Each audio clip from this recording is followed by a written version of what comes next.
Bonjour Amancio, ravi de vous retrouver pour une nouvelle étape de votre tour du monde. On découvre avec vous les mutations de nos façons de consommer. Et alors, vous vous intéressez aujourd'hui, je le disais en titre, à un élément qu'on retrouve partout dans nos voitures, les cuisines, les maisons, l'aluminium, l'alu. Voilà, oui, j'ai trouvé intéressant de parler de l'aluminium, en fait, parce que, comme vous avez dit, il est léger, il est versatile et on le trouve chaque fois plus dans notre quotidien. Pour vous donner une idée, en fait, la demande et la production d'aluminium a multiplié par 30 depuis 1950. Très grosse croissance, ça atteint 45 millions de tonnes par année. Et en plus, il est prévu de doubler, voire tripler à l'horizon 2050.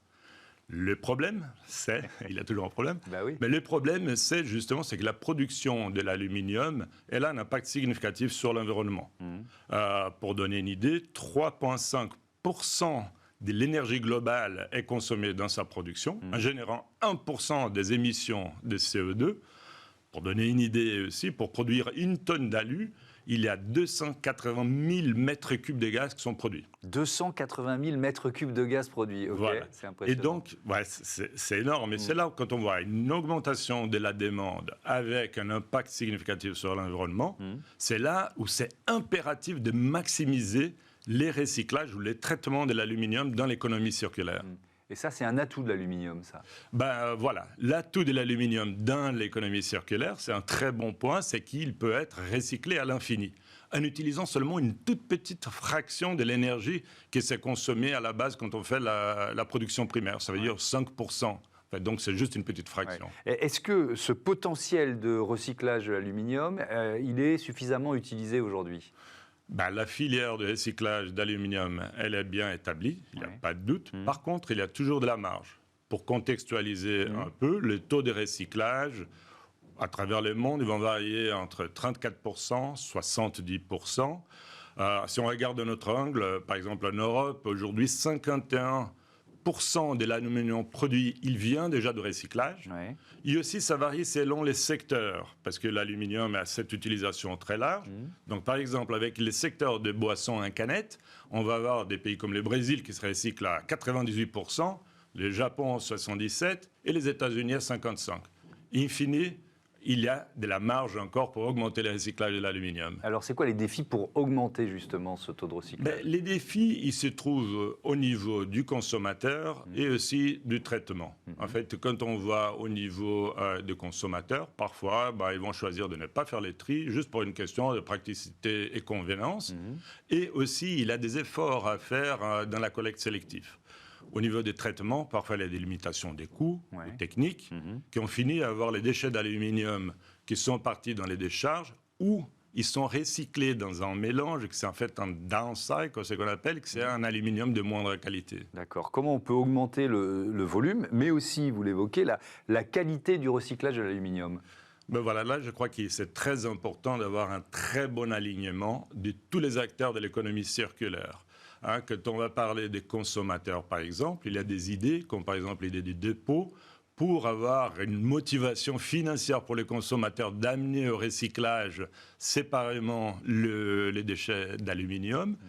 Du côté des industriels, par exemple, pour les voitures, les électroménagers, c'est très important de concevoir les produits déjà pour la circularité. Je m'explique là-dessus. C'est-à-dire, il faut penser qu'au moment du recyclage, le produit puisse être bien séparé des matériaux. Comme ça, il y a une consistance et un coût raisonnable pour avoir le recyclage en plus grande quantité et avec une meilleure qualité.